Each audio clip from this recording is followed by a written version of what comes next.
सेमती मनकर आपण को जड़े गीता बही आपण को जड़े देला आ कहला आपको पूजा कर से बही को आप जदि घरे रखिकी दीप दीप चंदन भोग लगे प्रतिदिन सकाल संध्या प्रतिदिन पूजा करेंगे ताहले आपण के गीता ज्ञान लाभ करेंगे केबे भी नुहे।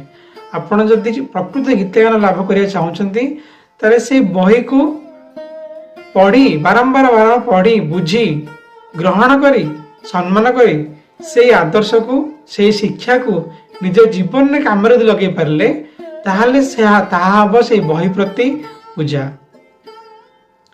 सेमिति जे कौन व्यक्ति को आप पूजा कर भावुंट से व्यक्तिंकर व्यक्तित्व आदर्श चिंताधारा विचारधारा को सम्मान करी निज भीतर ग्रहण करी काम लगातु ताहा ही हे से व्यक्ति प्रति प्रकृत पूजा।